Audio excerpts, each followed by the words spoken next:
Namanya Indah, umurnya 22 tahun. Tubuhnya kecil, wajahnya bersih. Ia baru pertama kali ikut musim giling tahun ini. Sejak dulu, ia hanya bantu orang tuanya bertani. Tapi karena sawah makin tak bisa diandalkan, akhirnya ia ikut ajakan tetangga untuk bekerja di pabrik gula tua di luar desa. Pabrik itu besar dan terbuat dari besi berkarat. Dindingnya dipenuhi lumut dan jamur. Letaknya jauh dari jalan raya. Dikelilingi ladang tebu yang luas dan tak berujung. Saat pagi, kabut menggantung rendah. Saat malam, tak terdengar apa-apa selain suara jangkrik dan derit mesin tua yang sesekali hidup sendiri. Bersama Indah, ada 5 orang lain dari desanya. Fajar, sahabat masa kecilnya yang kini jadi seperti kakaknya sendiri. Eko dan Handoko, 2 laki-laki yang selalu terlihat seperti menyembunyikan sesuatu. Sari dan Nur, 2 gadis seumuran Indah, pendiam tapi baik hati. Dan Joko, lelaki tertua di antara mereka. Usianya 27, tenang, jarang bicara, tapi selalu awas dengan sekeliling. Mereka semua tinggal di mes buruh.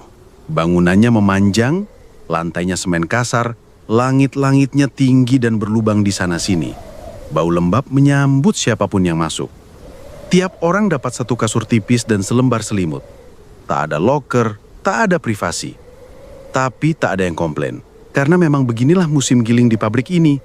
Keras, tapi dibayar cukup. Hari-hari pertama berjalan biasa saja. Aktivitas dimulai jam 6 pagi. Para buruh bergantian mendorong gerobak tebu, menyortir batang, memasukkan ke dalam penggilingan. Suara mesin meraung keras. Debu tebu beterbangan menempel di kulit dan rambut. Tapi tak ada yang mengeluh. Semua butuh uang. 3 hari berlalu. Tidak ada yang aneh. Hingga malam keempat, Indah terbangun di tengah malam. Ia merasa dingin, sangat dingin. Meskipun tubuhnya terbungkus rapat selimut kumal, udara di dalam mes terasa berat, sunyi. Tak ada dengkuran, tak ada suara napas siapapun. Hanya ada satu hal yang mengganggunya. Bau. Bau manis menyengat, seperti tebu segar yang dibakar, tapi ada juga bau besi, seperti darah. Ia bangun perlahan. Kakinya melangkah tanpa alas, menyentuh lantai dingin. Tubuhnya bergerak seperti ditarik oleh sesuatu. Ia tidak merasa takut, hanya penasaran. Ia melangkah keluar mes. Angin malam menerpa wajahnya. Kabut turun, tebal. Di ujung halaman, dekat gudang, ada seseorang berdiri. Punggungnya membelakangi Indah. Tubuhnya tinggi, rambutnya panjang menjuntai sampai punggung. Ia memakai baju putih yang basah seperti habis dicuci tapi tidak dijemur. Halo, Mbak, siapa ya? Indah memanggil pelan, tapi orang itu tidak menjawab. Lalu perlahan, orang itu berjalan menjauh masuk ke arah lorong belakang pabrik. Tanpa berpikir panjang, Indah mengikutinya. Lorong itu sempit, dindingnya penuh bercak hitam. Lampu neon di langit-langit berkedip pelan seperti hampir padam. Langkah Indah bergema sendiri. Tapi di lorong itu, tidak ada siapa-siapa. Orang yang tadi ia lihat menghilang begitu saja. Indah berdiri diam, jantungnya mulai berdebar. Saat ia berbalik untuk kembali ke mes, ia melihat sesuatu di ujung lorong. Ada bercak merah, kecil, tapi segar. Ia mendekat, bau itu kembali menyengat, bau darah. Tepat saat ia menatap lantai, lampu di atasnya padam total. Gelap, sunyi, dingin. Dan dari dalam kegelapan terdengar suara napas, berat, dekat. Indah membeku. Ia tidak bisa bergerak, tidak bisa berteriak. Hingga akhirnya lampu menyala kembali. Lorong kosong, tidak ada siapa-siapa, tidak ada bercak merah. Indah kembali ke mes dengan tubuh gemetar. Tapi anehnya, ketika ia tiba di tempat tidurnya, selimutnya masih rapi, seolah-olah ia tidak pernah menggunakannya. Ia pun kembali berbaring, tanpa berkata apa-apa. Tapi malam itu, ia tidak memejamkan mata. Karena sejak saat itu, ia tahu ada sesuatu yang tidak beres di pabrik ini. Dan besok paginya, semuanya berubah. Pagi itu, matahari muncul setengah malu-malu di balik kabut. Indah duduk termenung di bibir tempat tidurnya. Matanya sembab, wajahnya pucat. Ia tidak tidur semalaman. Tapi ia juga tidak bisa bilang apa-apa ke teman-temannya. Ia takut dikira berhalusinasi. Di luar mes, para buruh sudah mulai berkumpul. Mandor tua berjaket lusuh berdiri di depan pabrik, mencatat nama-nama pekerja dan membagikan tugas. Suaranya berat dan tak ramah. Gerobak penggilingan nomor 3. Fajar, Eko, Joko. Masuk shift pertama. Sortir batang. Indah, Nur, Handoko. Sari ikut bantu distribusi ke gudang. Semua berjalan seperti biasa. Tak ada yang tahu apa yang dilihat Indah semalam. Tapi sejak pagi, perasaan aneh menggantung di udara. Seperti awan gelap yang belum juga jatuh sebagai hujan. Jam 10 pagi, suara mesin penggiling mendadak terhenti. Teriakan terdengar dari arah ruang produksi. Indah yang sedang membersihkan batang tebu langsung menoleh. Nur dan Handoko ikut berdiri. Beberapa buruh pun berlari menuju arah suara. Termasuk Fajar yang baru saja selesai mendorong gerobak ketiga.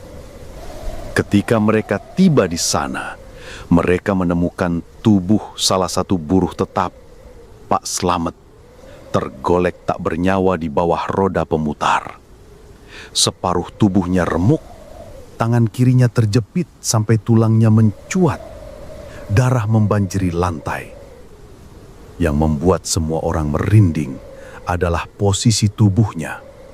Seolah-olah Pak Slamet diseret masuk ke mesin. Bukan karena kecelakaan, tapi seperti ada yang menariknya dari belakang. Pakaiannya sobek seperti dicakar. Mandor tua segera membubarkan kerumunan. Ia berteriak memanggil ambulans, lalu mengusir para buruh kembali ke tempat kerja. Sudah, kecelakaan biasa. Jangan ada yang buat gosip. Tapi semua tahu, ini bukan kecelakaan biasa. Fajar diam-diam menarik lengan Joko. Lo lihat tadi, sebelum mesin berhenti, ada bayangan hitam lewat di belakang tangki. Joko mengangguk. Matanya menatap lurus ke arah tempat kejadian, tapi mulutnya tak bergerak. Sari pingsan. Nur menangis pelang sambil memeluk Indah. Handoko berusaha menenangkan, tapi suaranya gemetar. Hari itu, pabrik berhenti beroperasi selama 1 jam. Tapi setelah itu, semua disuruh kembali bekerja seolah tidak terjadi apa-apa. Mesin kembali meraung, gerobak kembali mengalir.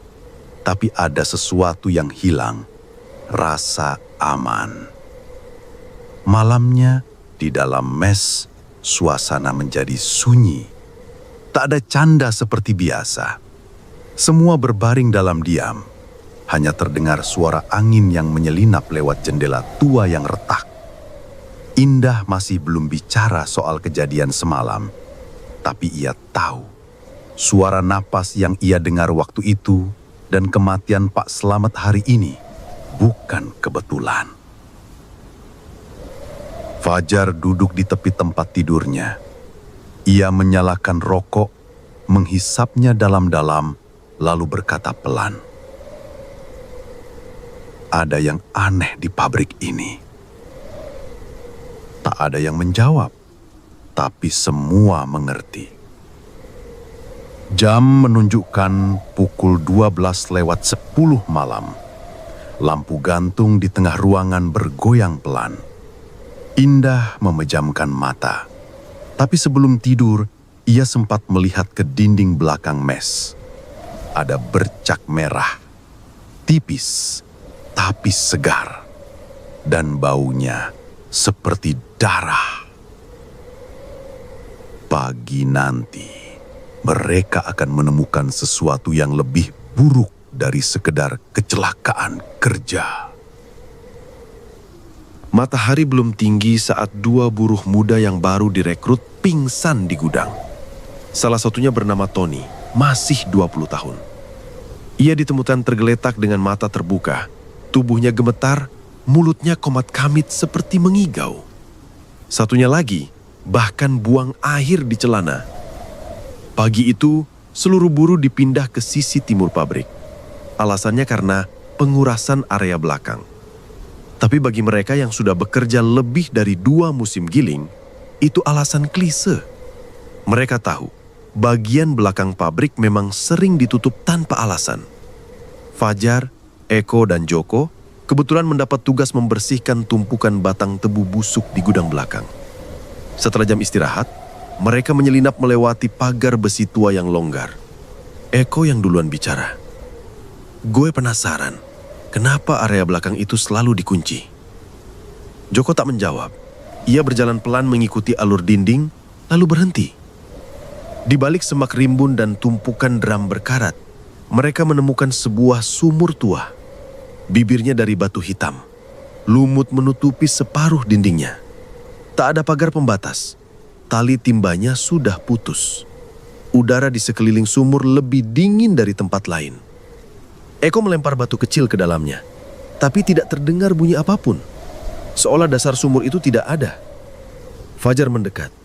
Ia jongkok dan menyorotkan senter ke dalam. Pantulan cahaya tidak menemukan ujung, tapi ia melihat sesuatu.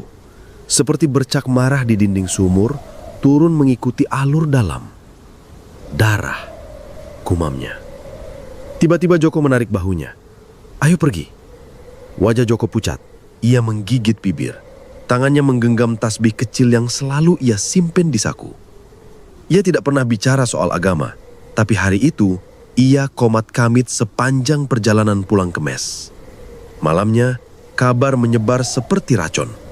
Salah satu buruh ditemukan tewas di sumur belakang. Tubuhnya remuk, kepalanya pecah seperti dilempar dari ketinggian. Namanya Reza, teman sekamar Tony yang pingsan kemarin.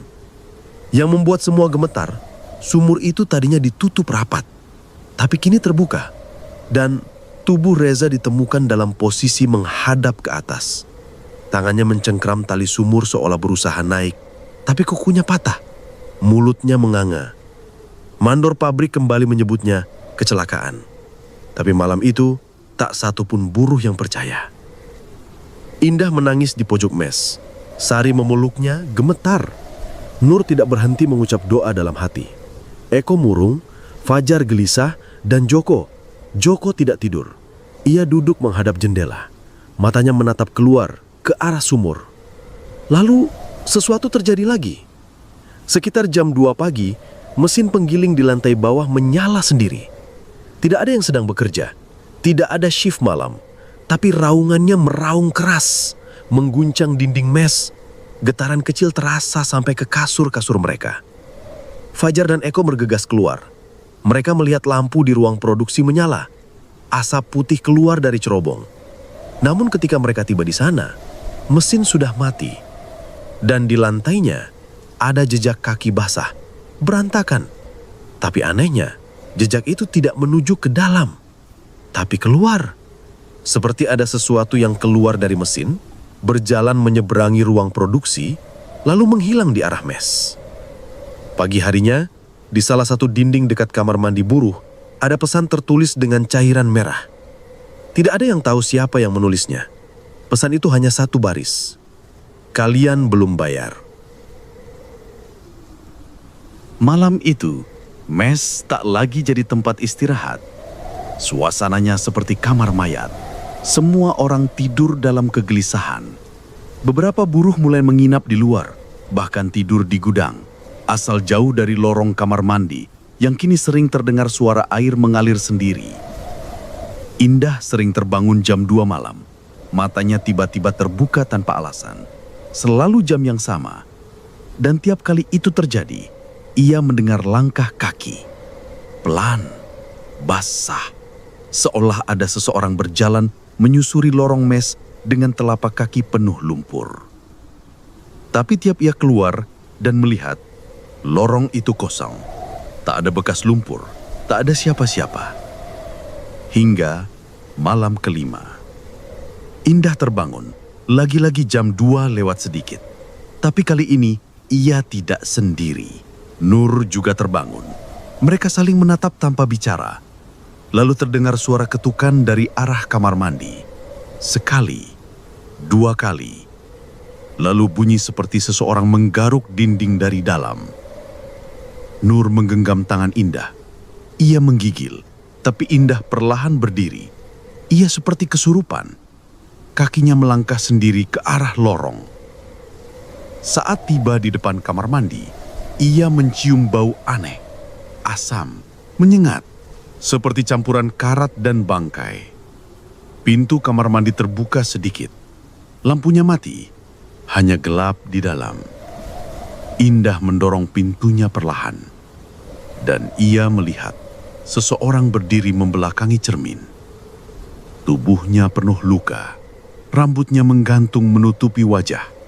Bajunya putih dan compang-camping, basah dan meneteskan air. Sosok itu menunduk, lalu mengangkat kepala pelan. Cermin retak, tapi dari pecahan kaca itu, mata sosok itu menatap Indah. Bola matanya hitam, penuh darah, dan dari mulutnya keluar suara gumaman rendah, tak jelas, seperti berdoa tapi terbalik. Indah berteriak keras dan pingsan di tempat. Semua buruh terbangun, beberapa keluar dari mes. Fajar dan Sari mengangkat tubuh Indah yang dingin seperti es. Nur tak henti menangis. Mandor datang 10 menit kemudian dan menyuruh semuanya kembali ke kamar. Tapi malam itu tidak ada yang tidur lagi. Esok harinya, mes menjadi sepi. Banyak buruh mengajukan izin pulang, tapi pintu gerbang depan pabrik mendadak ditutup untuk sementara. Katanya masih dalam pemeriksaan. Fajar curiga. Ia bicara pelan kepada Joko di sela istirahat. Kita kayak dikurung. Joko hanya menjawab pendek. Karena kita memang sedang ditahan.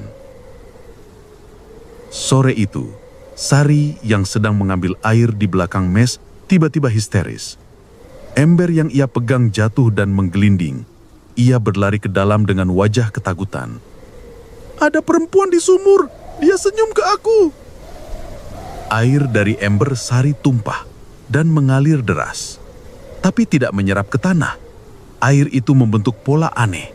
Garis-garis melingkar seperti simbol, seperti mantra. Dan di tengahnya muncul gelembung-gelembung kecil dari tanah. Fajar menendang air itu, tapi semburan kecil dari panah malah menyemprot lebih deras, menyisakan bau amis yang menusuk. Indah masih lemas. Ia hanya berbaring dan sesekali mengigau. Mereka belum puas. Mereka belum puas. Nur mencoba membisikkan doa tapi lidahnya keluh. Handoko yang biasa berlagas cuek, kini duduk di pojok mes sambil menatap kosong. Tak bicara, tak bergerak. Joko keluar diam-diam malam itu. Ia kembali membawa sesuatu. Sebuah map tua yang sudah sobek-sobek. Ia menaruhnya di tengah ruang mes dan berkata pelan. Ini arsip lama pabrik. Dari tahun 80-an. Mereka semua mengelilingi map itu. Di dalamnya ada laporan hilangnya 7 buruh musiman. Nama-namanya tidak asing. Indah menunjuk satu. Ini yang kusebut waktu aku kesurupan. Fajar menatap lembaran kertas itu. Tubuhnya mulai berkeringat dingin. Semua ini bukan kebetulan. Mereka datang untuk menagih. Joko menatap keluar jendela. Asap tipis mulai mengepul dari arah cerobong. Mesin pabrik mendadak kembali menyala sendiri.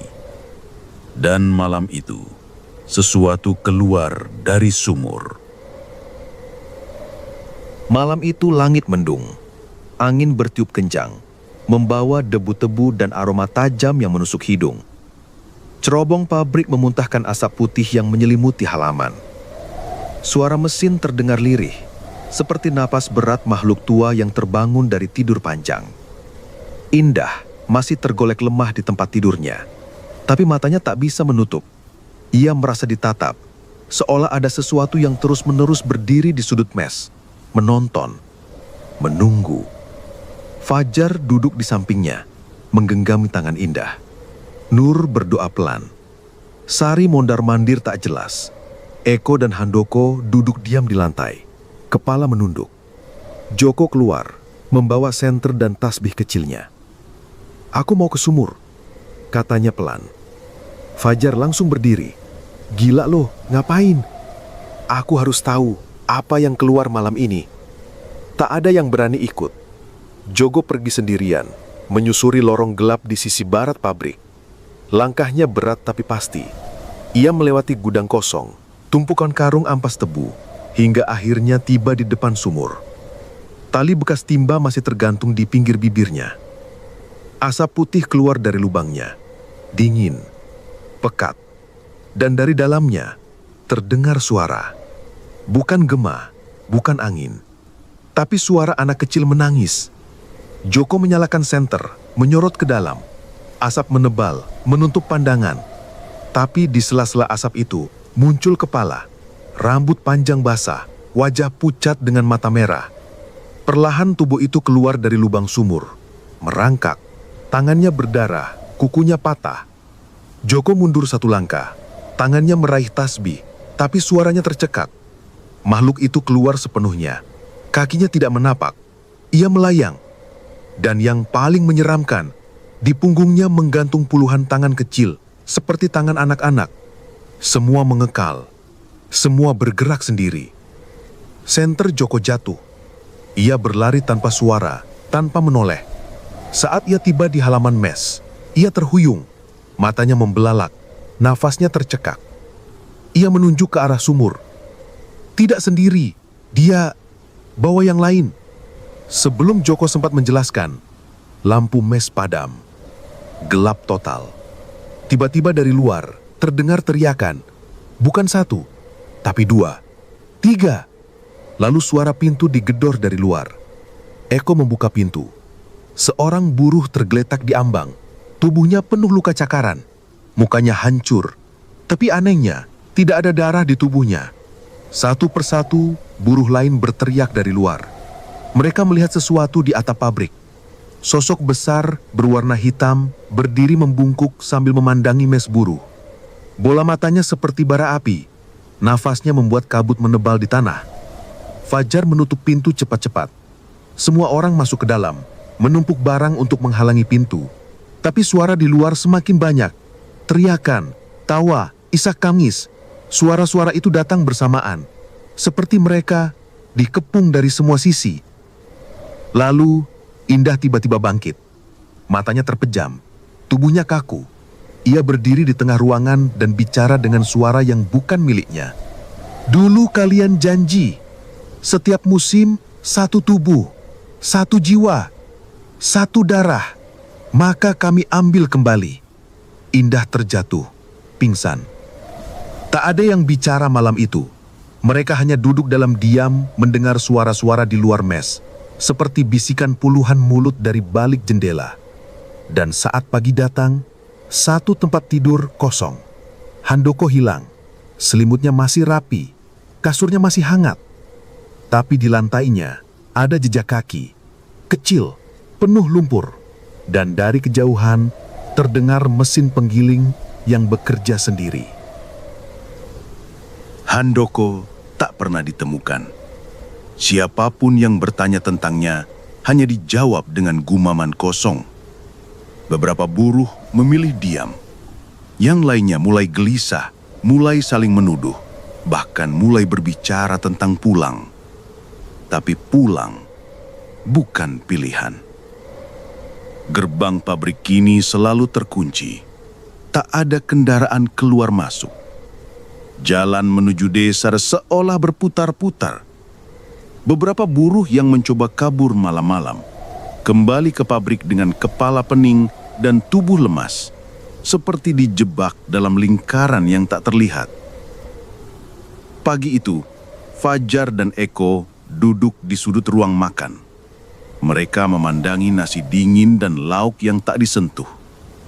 Lalat berputar-putar, hinggap tanpa diusir. Apa ini? Semua gara-gara sumur itu? Tanya Eko lirih. Fajar tak menjawab. Ia menatap kosong, seakan pikirannya jauh ke dalam sesuatu yang lebih gelap dari malam. Indah masih belum pulih. Tapi kini ia bisa bicara, meskipun perlahan. Ia memanggil Nur dan Joko, lalu mengucapkan sesuatu yang tak masuk akal. Di bawah pabrik ini ada altar. Tempat mereka dulu menaruh tubuh sebelum digiling bersama ampas. Tak ada yang paham maksudnya. Tapi Joko mengangguk. Ia pernah mendengar desas-desus dari buruh lama yang kini sudah tak ada. Bahwa dulu saat pabrik ini baru berdiri, pernah ada kejadian di mana satu anak hilang setiap panen dan tak pernah ditemukan. Katanya, anak-anak itu dijadikan tumbal. Bukan karena mereka jahat, tapi karena orang-orang dewasa waktu itu membuat perjanjian.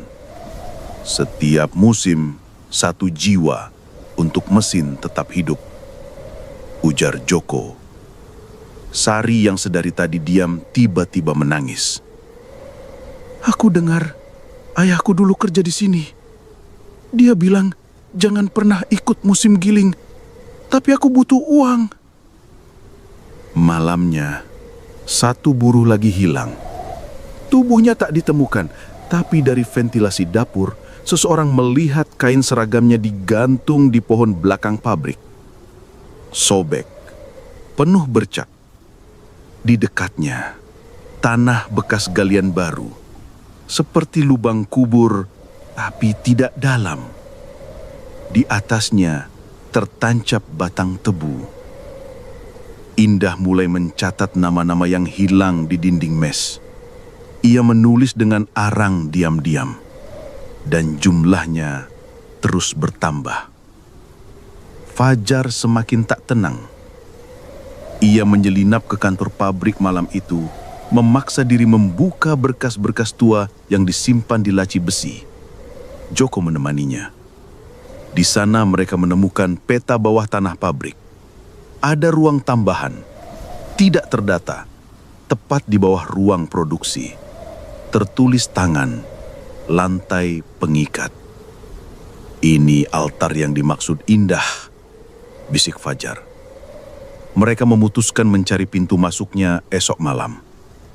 Tapi sebelum itu sempat dilakukan, seseorang muncul di halaman mes. Ia bukan buruh, bajunya putih, rambutnya panjang, wajahnya asing, tapi kakinya tidak menyentuh tanah. Ia berdiri melayang di tengah kabut, menatap mereka semua di balik jendela mes. Dan dari mulutnya keluar bisikan. Yang belum bayar akan aku tarik. Pintu mes berguncang, jendela retak, asap masuk dari celah-celah dinding. Nur menutup telinganya, Sari pingsan, Indah menggigil di bawah selimut. Joko berdiri dan membacakan doa keras-keras, tapi suara dari luar malah makin nyaring. Tertawa, tangisan, jeritan, semuanya bercampur. Dan malam itu, Eko hilang. Kasurnya kosong. Tapi di bantalnya ada rambut panjang basah. Dililit rapi. Ditaruh seperti persembahan. Sisa mereka adalah daftar yang sedang dihapus. Satu persatu.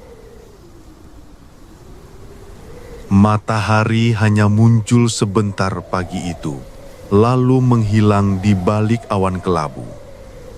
Udara pabrik terasa lebih lembab, lebih berat. Seperti sedang menahan sesuatu yang hendak meledak. Burung-burung tak ada yang terbang di langit. Sunyi, seolah dunia menarik diri dari tempat ini. Indah menatap kosong ke arah dinding mes. Garis-garis arang yang ia buat semakin panjang. Nama-nama buruh yang hilang bertambah. Kini sudah 8, dan semuanya lenyap tanpa suara. Fajar tidak lagi tidur. Matanya sayu, tubuhnya kurus. Tapi ia tak berhenti bergerak. Bersama Joko, ia mulai mencari pintu masuk ke lantai pengikat, ruang yang ditandai dalam peta tua semalam. Mereka menyusuri lorong pabrik yang tidak digunakan, melewati pintu-pintu tua yang dikunci rapat, hingga akhirnya mereka menemukan satu tangga besi yang menurun ke bawah tanah. Tangga itu tersembunyi di balik panel kayu ruang kontrol. Tangga sempit dan gelap. Udara di dalamnya pengap, penuh aroma besi dan tanah lembab. Cahaya senter Joko bergetar saat mereka menuruni anak tangga satu persatu. Di bawah, mereka tiba di ruang kosong yang dindingnya dilapisi logam. Lantainya berdebu, tapi di tengah ruangan ada lingkaran hitam terbakar, seperti bekas ritual. Di sekelilingnya, puluhan bekas ukiran yang telah dihapus paksa. Ada bercak merah kering, banyak. Fajar jongkok, menyentuh lantai. Jemarinya menyentuh abu. Tapi saat ia mengangkatnya, abu itu basah, seperti baru. Tempat ini masih dipakai, bisik Joko. Di dinding belakang tergantung lembaran seng dengan tulisan samar. Pembayaran terakhir 1987. Mereka saling pandang, lalu buru-buru kembali ke atas. Tapi saat mereka kembali ke lorong, pintu tangga terkunci dari luar. Tak ada yang bisa mendengar teriakan mereka. Sementara itu di mes, Indah kembali kerasukan. Tubuhnya menegang, matanya putih, dan dari mulutnya keluar suara berat jauh lebih tua dari tubuhnya. Darah terakhir telah lama lewat. Kalian memutus perjanjian, maka kami bangkit. Bukan untuk menakut-nakuti, tapi untuk menagih. Nur dan Sari berteriak memanggil Fajar dan Joko, tapi mereka tak ada. Hanya suara mesin yang meraung pelan dari lantai bawah. Suara itu datang dan pergi seperti nafas. Tengah malam, hujan turun. Tapi hujan ini bukan air biasa. Airnya keruh, seperti dicampur jelaga dan lumpur hitam. Tanah di halaman berubah menjadi lumpur hitam. Dan dari situ muncul jejak-jejak kaki. Bukan manusia. Lebar, memanjang, seperti cakar. Gerbang pabrik yang selama ini tertutup rapat tiba-tiba terbuka sendiri. Tapi di luar gerbang bukan jalan ke desa. Jalan itu kini berubah. Ladang tebu menghitam, kering terbakar. Pohon-pohon menunduk seperti mati. Kabut menggantung rendah dan suara terdengar dari kejauhan. Tangisan. Sari menarik Nur, mencoba kabur keluar gerbang. Mereka hanya berlari sebentar sebelum mendadak berhenti. Di depan mereka muncul jalan yang tak dikenal. Bukan jalan desa, tapi jalan tanah merah yang menurun ke dalam hutan kering, penuh pohon tak bernyawa. Dan di ujung jalan itu berdiri sesuatu. Tinggi, hitam, tidak bergerak, tapi memandang. Sari menjerit, Nur menariknya kembali. Mereka berlari sekuat tenaga kembali ke dalam pabrik. Tapi Sari tak berhasil masuk. Pintu tertutup tepat di belakang Nur. Dan ketika Nur membalikkan badan, Sari tak ada. Di tanah hanya tinggal sepatunya, basah, kotor. Dan dari atas mes terdengar tawa pelan, seperti suara anak kecil bermain. Indah pingsan, Joko dan Fajar baru berhasil keluar dari ruang bawah menjelang fajar. Tubuh mereka lemas. Mata Fajar merah. Joko menggigil. Saat melihat kasur sari kosong, Fajar memukul dinding mes hingga tangannya berdarah. Joko hanya berdiri lalu berkata pelan, "Kita harus mengakhiri ini, atau kita semua akan ikut dikubur hidup-hidup bersama pabrik ini. Dan malam nanti, mereka harus memilih menebus kesalahan atau jadi tumbal berikutnya." Pagi datang tanpa suara. Burung tak berkicau. Asap tipis menggantung rendah di halaman. Pabrik berdiri seperti bangkai raksasa yang menolak mati. Mesin-mesinnya tak bergerak, tapi bergetar. Seolah ada sesuatu yang bernafas di dalamnya. Fajar duduk di tangga mes. Bajunya kotor, tubuhnya gemetar. Ia menatap sepatu sari yang masih tergeletak di tanah, sepasang, rapi. Seolah diletakkan dengan sengaja. Joko membuka peta tua yang mereka temukan malam sebelumnya. Di pojok lembaran ada catatan tangan kecil. Hampir tak terbaca, tapi satu kalimat tertulis jelas. Jika tak ada tumbal, semua akan jadi tumbal. Mereka tahu, pilihan sudah sempit. Indah duduk menyandar di dinding. Wajahnya pucat, tubuhnya lemah. Tapi pikirannya jernih. Kalau benar ini soal perjanjian, katanya lirih, harus ada yang ditukar atau tempat ini harus dihancurkan.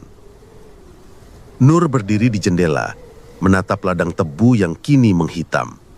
Di kejauhan, ia melihat sesuatu bergerak di sela batang. Bukan manusia, bukan hewan, tapi sosok-sosok tinggi kurus, tubuhnya hitam, matanya merah. Mereka tidak mendekat, belum, tapi mereka mengelilingi pabrik, menunggu. Siang itu beberapa buruh nekat mencoba kabur. Mereka membawa barang seadanya, berjalan cepat ke arah gerbang yang terbuka sejak semalam, tapi tidak satu pun kembali. Sore menjelang, Fajar dan Joko memutuskan mencari ruang pembakaran di sisi timur pabrik. Menurut arsip tua, ruangan itu dulu dipakai untuk membakar limbah, tapi beberapa buruh percaya itu juga tempat pembersihan tumbal. Di balik ruang pembakaran, mereka menemukan pintu besi berkarat, terkunci dengan rantai. Tapi bekas goresan di lantainya menunjukkan pintu itu pernah dibuka belum lama ini.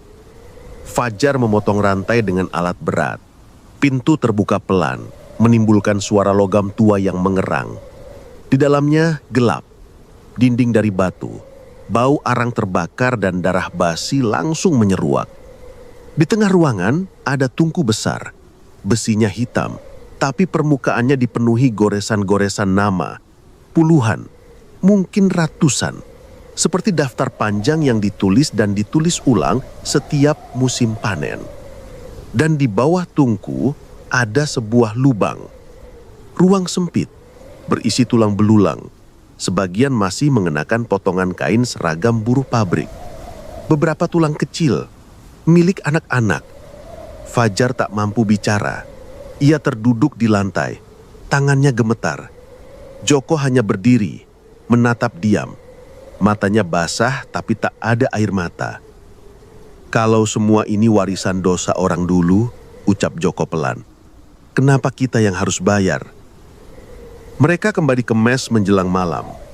Langit gelap, tanpa bulan.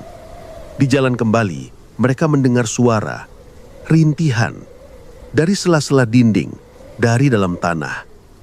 Indah sudah menunggu di ambang pintu. "Mereka makin dekat," katanya lirih.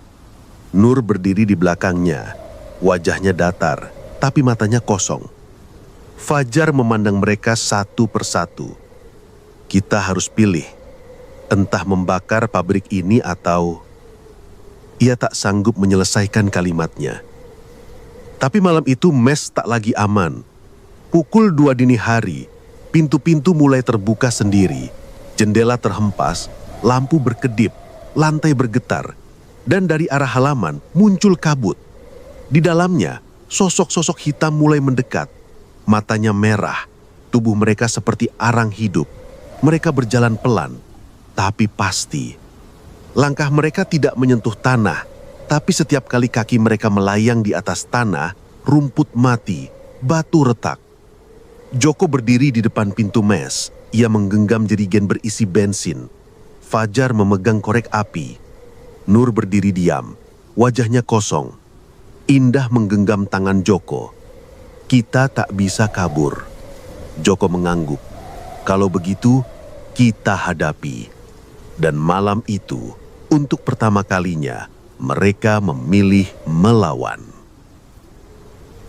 Langit malam menghitam seperti jelaga. Angin berhenti. Waktu seperti macet. Dan pabrik berdiri dalam diam yang menekan dada. Mereka berlima.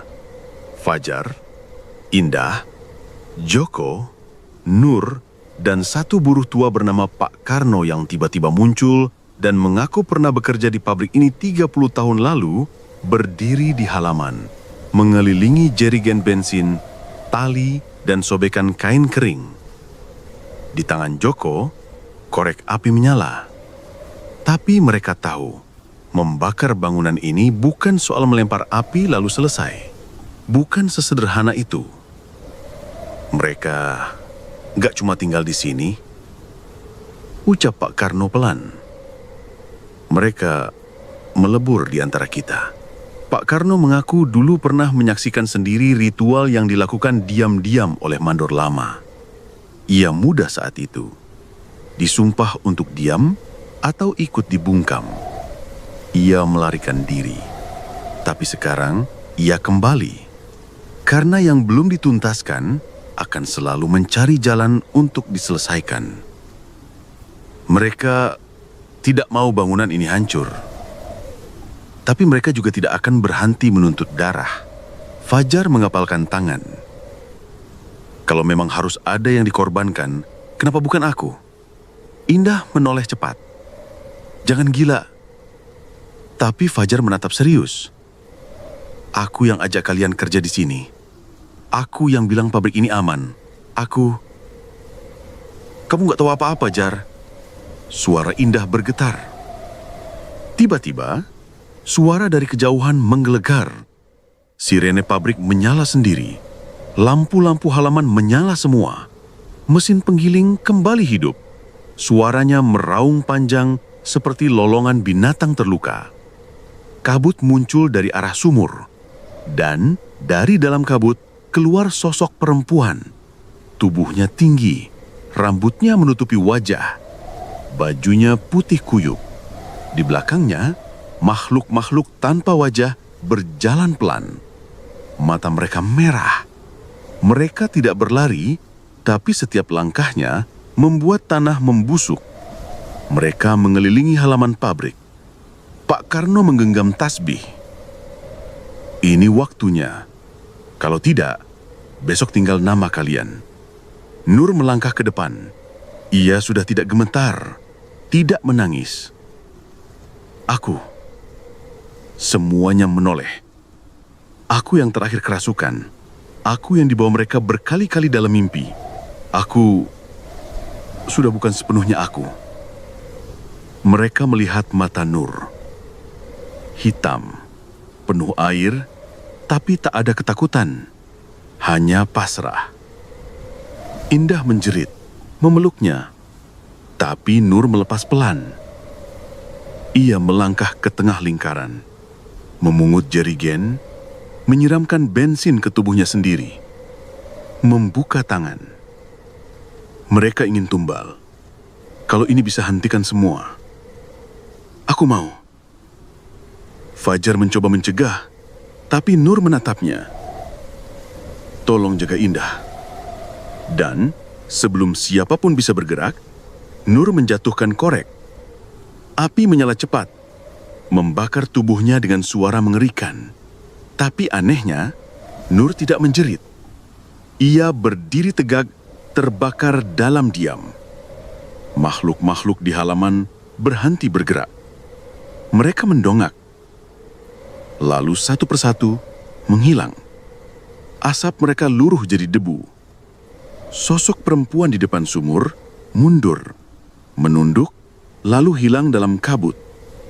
Sirene berhenti, mesin padam, lampu mati, dan semua kembali sunyi. Yang tersisa hanya tubuh gosong di tanah, tak berbentuk.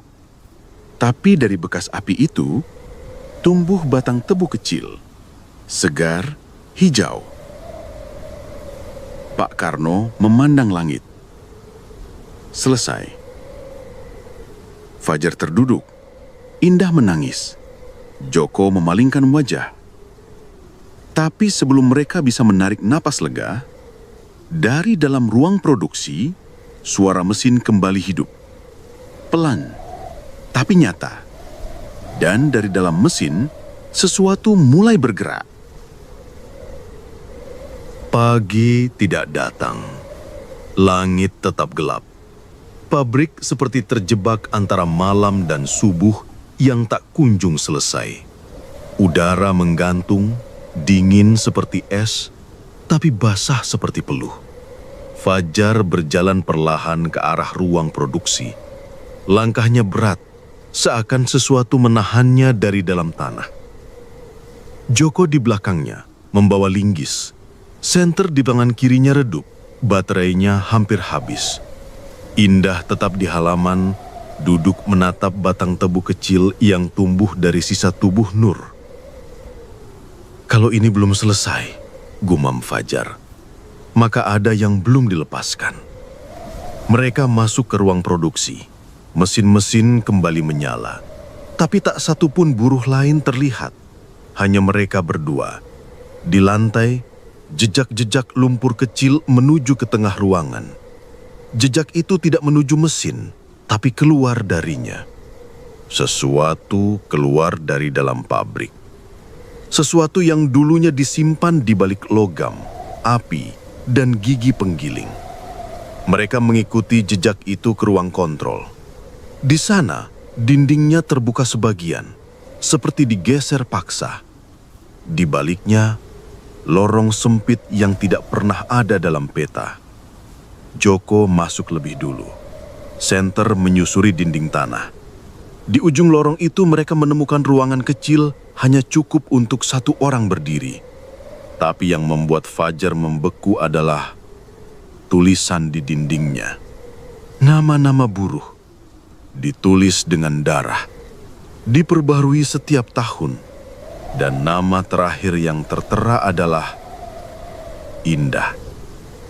Fajar mundur. Tidak, dia nggak boleh ikut.